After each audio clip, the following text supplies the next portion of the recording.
Hi, Bob. Hi. We are in Stafford, Virginia with Bob, and we're gonna just give you a chance to sound off about, how you're feeling about politics. Okay, Okay, you ready? I'm ready. Okay. So tell us like what's on your mind right now. Like when you read the news, just share with us what's on your mind. What's on our mind? Well, after talking a little bit about what we were talking about before, I guess I'm thinking a little bit about what the country is doing and what the politics are doing to it, and what we might do to change it and make it better. Mm-hmm. I guess a couple of things come to mind. One of the things is that we've got to get the country more equal together and more equal in terms of economics than we have. There's got to be a more distribution of money around that gives people opportunities that they don't have right now. Another thing we have to do, I think, is do a better job with education. The idea that you can reduce the Pell Grants like they're continuing to do, and making it more difficult for people to pay their bills in school is something that's not going to help the country. Mm-hmm. And what are some of the things that are upsetting you right now? Well, I guess that the division in the country between, we talked about before, the people who watch Fox News and the people who watch other news and the television, given polarizes the country into two halves that don't talk to each other and don't understand each other. I just read an interesting book by J.D. Vance called the Hillbilly Elegy, and it's a story about tribes in this country, tribes without education, that are isolated, that live in Appalachia, and how hard it is for those people to live now in a country that's more global and requires a different kind of education. Mm-hmm. And it's an interesting thing. The other thing about the book was that if you're a child and you have a family that doesn't really take care of you, and you're mixed up when you're an adult, particularly if you're a young man, the Marines are still a good place to go to get fixed up. Marines? Yes. Okay. So that's kind of the thing. But the main thing in the country now is the fact that people are not the same they were 30 years ago in terms of their ability to have things and live a normal life, because the money is going to the top 1%. I see. So you think that economic inequality was a big factor in the last election? It was a factor. I'm not so sure it was how big it was. It was certainly important. Mm-hmm. It was an important factor, but there must have been something else going on too. I think the fact that you can look at the newspapers and television and find so much nonsense in it about how bad the Democratic Party was, how bad Obama was, and all this kind of stuff. There's a lack of real understanding of where we are. People have fed so much propaganda that I think there's a lot of confusion. Mm-hmm. So tell me more about what you see as propaganda. Well, propaganda is taking, for a specific example, taking an administration like Obama and basically saying that everything he did was wrong. That's what the Republicans are telling you. They didn't like the health care bill. They didn't like the bill that, I forget the name of it, Dodd-Frank, mm-hmm. that was requiring some industry changes. Mm-hmm. And they basically talked about it in a way that didn't make any sense, but basically saying how bad and corrupt the whole thing was. It wasn't that way at all. Mm-hmm. Okay. So that's a phone, but okay. We can let it go. Okay. So I'm wondering if when you see, let's talk about kind of your current interest in trying to understand Trump voters. Have you made progress on that? Well, we're just sort of starting that, but the question is, why did so many people, why was Trump get elected in this country? A man with no government experience, no military experience. If you looked at his written what was written about him and what he has done all his life, showed no interest in government, no interest in anything except his own wealth. With a legacy of thousands of trials, really actually hundreds of trials, getting money from people, evading issues, and then his whole campaign, which was just totally uncivilized, yet people voted for him. And I'm trying to understand why they did. Why they just essentially changed the kind of person that would be a president from every other one we've ever had to the man like Trump. There's got to be a good reason for it, and I just don't know what it is. Hey, Molly, is there any way you could check the sound on your phone? Sure. Go into another room and check the sound. Okay. So, I want to make sure that I understand you. Like, you have Trump people in your life who voted for Trump, and you talk to them about why they voted for him, right? Yep. And what kind of answers do you get? Well, it's hard to believe what people tell you. That's why I think that it's a little harder to do than just simply asking people. And if the polls say, why did you believe for Trump, and you get an answer from that, I'm not sure that's the answer that really means anything. There's got to be a real reason why people would throw away a lifetime of what they understand to be true and decent and vote for a man like this. And I don't know what the answer is. I'm still trying to find that out. But it's hard to get this information from simply asking them why they did something.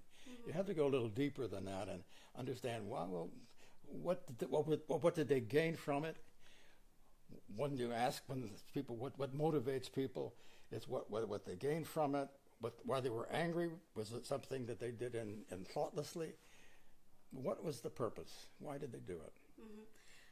Someone is saying that she feels like education, Constance is her name, saying education has been cut for so many years. And this is what we get. And so I think she's blaming poor public education for how we ended up with Trump. What do you think about that? Well, I'm not sure about that. I mean, the kids these days that are getting graduated from college are really intelligent and really bright. If you look at some of the things that scientists are inventing, they're young people doing great things. So I'm not sure what's wrong with the colleges. It's true that the average, grades people are getting are not as good as the rest of the world these days. High school education needs to be fixed. There's a big problem with that, but we don't know what exactly the problem is. Okay, hang on a second.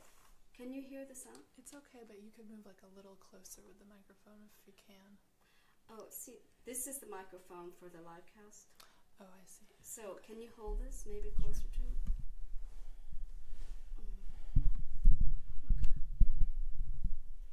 Okay, see if that's better.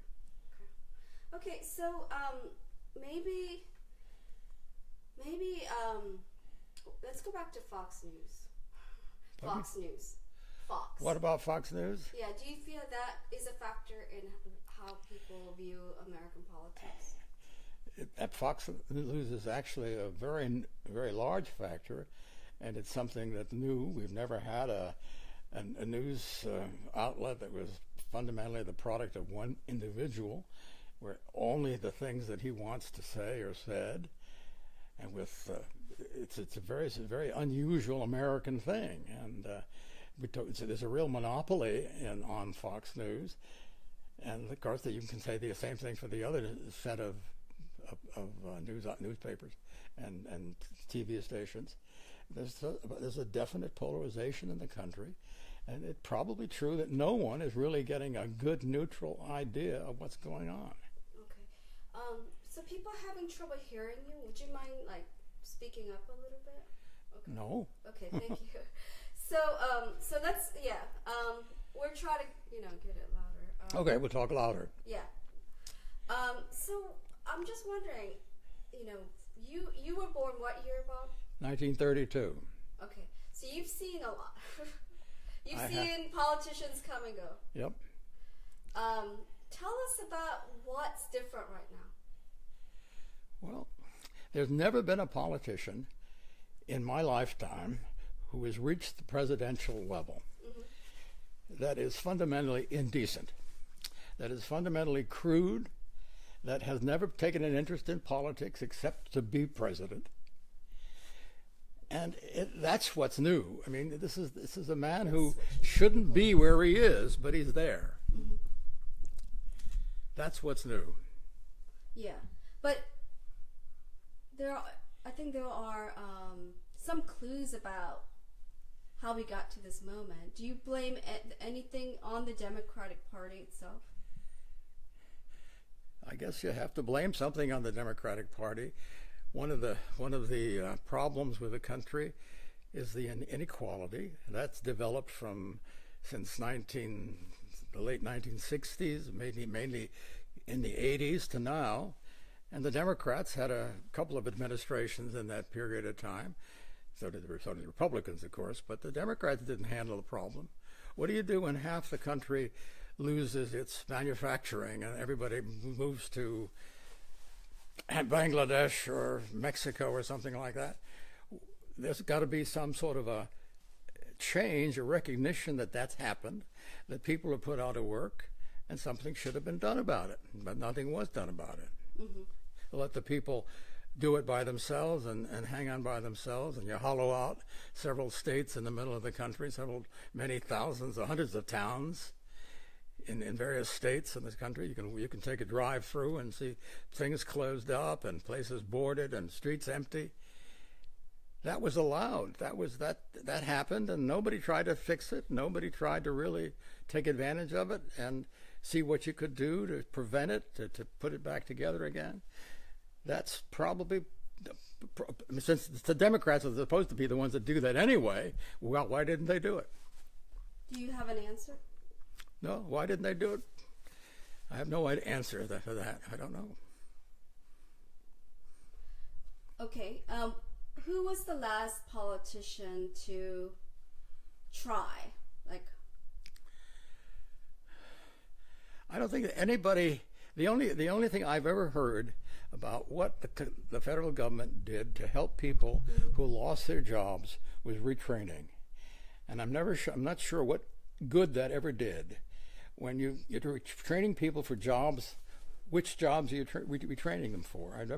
I don't know how many people went from manufacturing jobs into using computers and becoming computer technicians. If you can tell me that there are several thousand, or 10,000 who did that, I'll say, okay, that was a useful thing. But apparently it wasn't useful enough because the cities went hollowed out. The people lost their houses, and the streets of the country were laid bare in many places. Mm-hmm. So what was done was obviously not enough. Well, people are asking you to tell them a little bit about your background. Background. Like, what did you do? Like, you want to give them a brief overview? I went to school grammar school in Princeton, New Jersey. I went to college in Miami, Florida. I got a degree in chemistry. I got a master's degree in chemistry from the University of Miami. Then I went to the University of Utah to get a PhD in physical chemistry and mathematics. I went to the Army. I served for a time in the Army, and then I went to Harvard to teach and to do research for about 15 years. And then I went to FDA as a job there in toxicology. And after that, for another 15 years, I went to a law firm as a consultant in scientist support. Okay. So you had a variety of experiences. Yep. Yeah? Yep. So people are saying you look great for 85. Well-spoken, smart man. Part of the reason I wanted to talk to you, Bob, is because I'm terrified of what's happening right now, and you've seen more than I have, and you're also very concerned, right? And so that's why I thought, I wanted to talk to Bob about why he is so nervous about what's happening and what it means for our country. That I don't feel so alone. Well, I can certainly be with you there because I'm more worried about the country. I think that you have a kind of an incompetent president who's got his finger on the nuclear button. That scares everybody. Mm-hmm. And you've got a president who doesn't recognize that there's a problem with the environment and the global warming. He doesn't believe in it. I mean, it's just insane to me. Mm-hmm. And there are people like him that he puts in office, like the new head of the EPA, who was basically initially refused scientists to go on trips, refused them to publish on the global warming, and now apparently he's softened that a little bit. Now they can go on trips, but they can't talk. They can just listen. They can't present anything. I mean, it's just insane for this country. Where's freedom of speech? Mm-hmm. So a woman named Lois wants to know what you think of Trump's administration's perspective on science. They don't have a perspective on science. I don't think they know what science is. What is their perspective on science? They take the EPA and they hollow it out. You can't do things. You can't present at meetings. That's how scientists communicate. Mm-hmm. They don't have a policy on science. Is there anything you like about Trump? Is there anything I like about Trump? Now that's an interesting question. I think the answer is pretty much no. Nothing. What about the people working for him, like Mattis?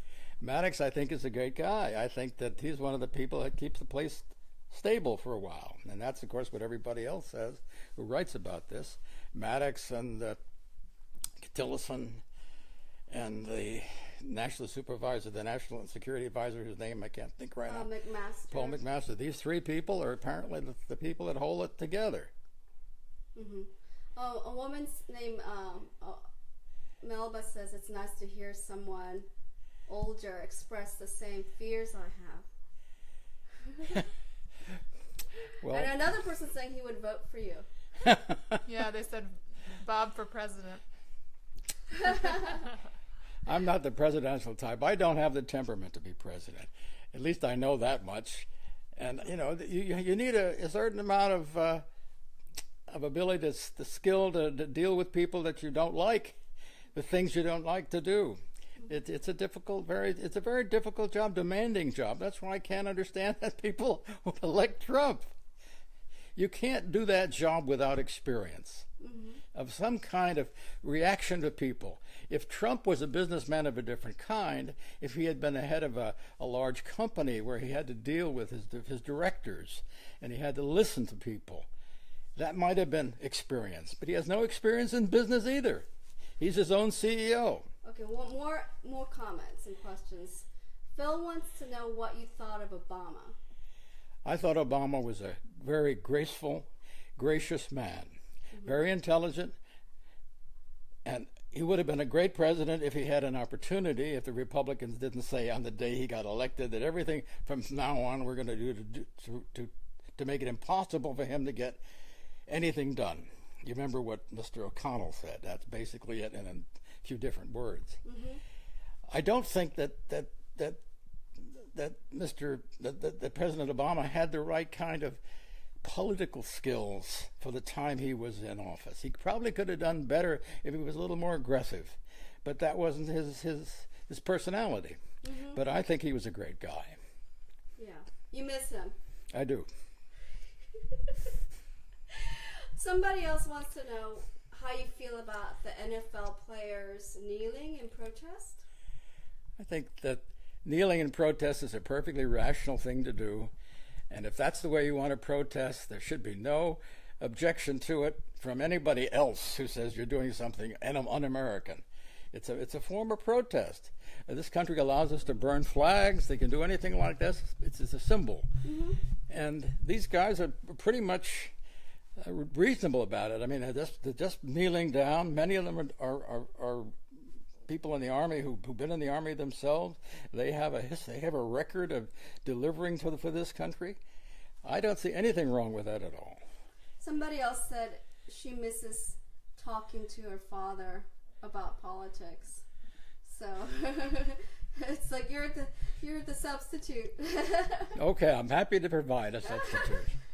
So, what do you think about this controversy with John Kelly saying that the Civil War was caused because people don't want to compromise?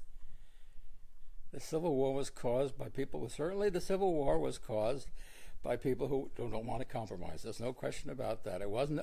It was an unnecessary war in the sense that if you were willing to say, remember, the whole thing was compromised from the beginning to the end. Until it was already compromised. Until the Civil War. I mean, there was the compromise in the 3/5 compromise in the Constitution. There was a compromise in the Missouri Compromise to get one state in as slave for another one that came in free.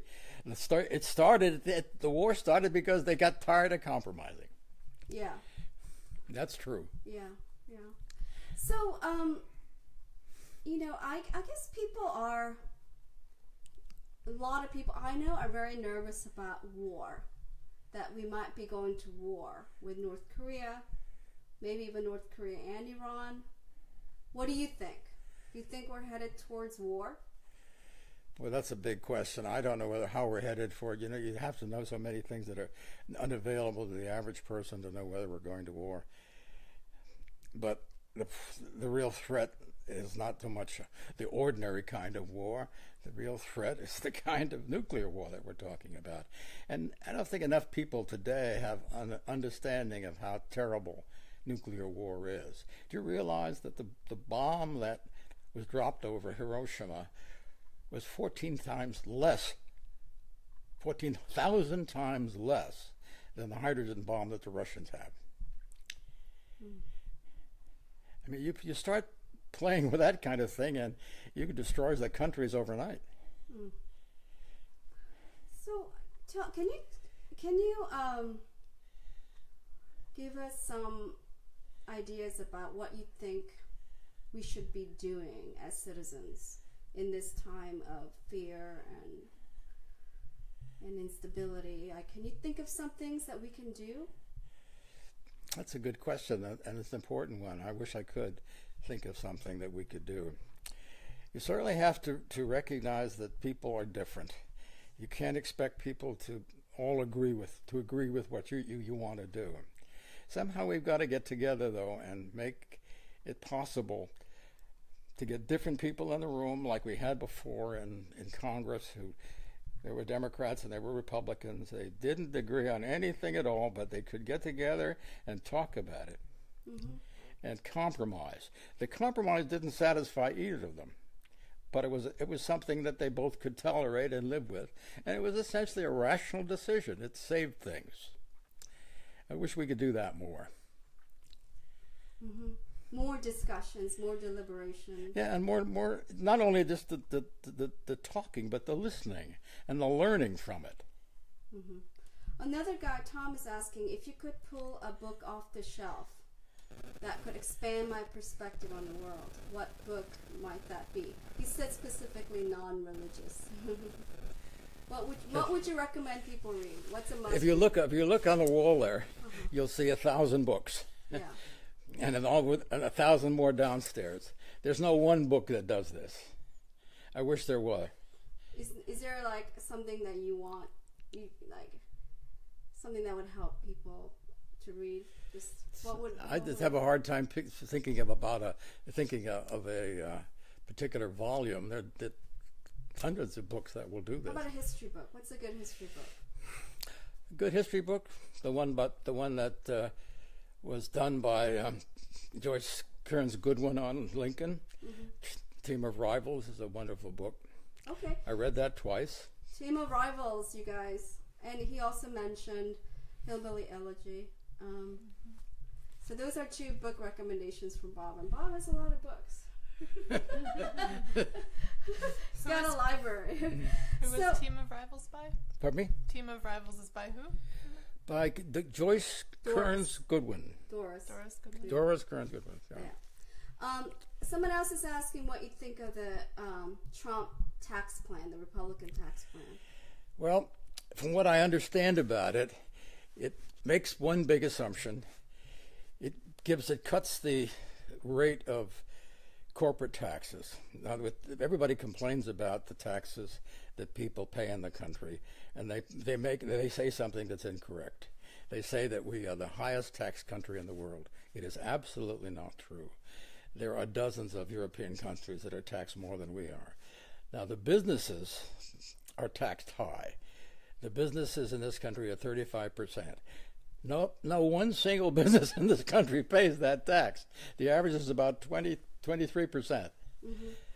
So the idea that there's a business tax that the people are going crazy in business, they can't make money because the taxes are 35% is crazy. Anyway, what's the tax plan basically decreases that rate on businesses to where to, I'm not sure where it is now, where they're going to 25 to 20. 25 They're going from 35 to 20%. 20%. That's a hell of a big change. The idea that they're pushing is that if you give this money back to businesses, the businesses are going to go work hard and produce more, giving everybody more jobs and more salary. The trouble with that argument is that you can't sell those things you do, that you produce, with all this extra money until there are people outside who have money to buy it with. There you go. That's right there is the problem with trickle-down economics, right? Well, that's fundamentally one of the problems. They argue that that's going to help bring the money back from abroad. If you produce, they're arguing is that a lot of companies who pay this outrageous 35% tax, which of course nobody does, but they do pay taxes that are high, they prevent that by going abroad and keeping the money there. There are ways you can keep it in the foreign country and don't pay any taxes on it. The argument is that if you lower the tax rate, they're going to bring back that. If you believe in fairies, well, you believe in that. You don't believe in fairies? No, I don't believe in fairies. Oh, Bob, you're killing me. By the people appreciated my showing them your library. Look at this, guys. This is a man who reads and thinks. I don't think Trump has a library like this. Well, in his two biographies, I forget what the names of them are, who wrote them, but there's a statement in one of those books that you have Trump saying he never read a book. I believe it. Oh dear. Another person is asking, do you have any advice for people what they should study in college? Like if they're starting college, what do you think they should study? Well, of course, it depends on what your inclination is. Your mathematical or biological or social, those are the areas that you have to decide. But if you're at all mathematically inclined, you can't lose money becoming a computer technician. Programmer type thing. A programmer. They're getting $150,000 out of college. First job. Mm-hmm. Now that's incredible, isn't it? This is where I went wrong. So that's one thing you can do. And also medicine. People are getting older, and the doctors and nurses and the providers or whatever they call them these days. That's another career path that people can take. Okay. Any other pearls of wisdom you want to share? I have no pearls of wisdom. I'm just doing an interview that you asked me to do. Okay. How about one last question. Okay. What gives you hope if you have any? What, hope? Yeah, what gives you hope? Well, the fact that there are young people that are doing such great things. I read a lot of scientific magazines, and on all of them, each of them, you'll find new inventions by young people who work in places, different places, mostly in industry or in university someplace. They're doing marvelous things now, as all young people have always done. And so, you look around and there are a lot of good things happening. Mm-hmm. It's just not happening in politics. Oh, that's true. Okay. Okay, well, we're going to get in the shot so they can see all of us. This is Molly. Hi. Okay, so we all get in shot and wave goodbye to everybody. I get in the shot too. Thanks for joining us, you guys. Okay, I get right Scooch together. Yeah. Okay. I'm Annabelle. This is Molly. This is Bob. Thanks for joining us. Thank you. Bye. Okay. Thanks, Bob. That was Okay. great.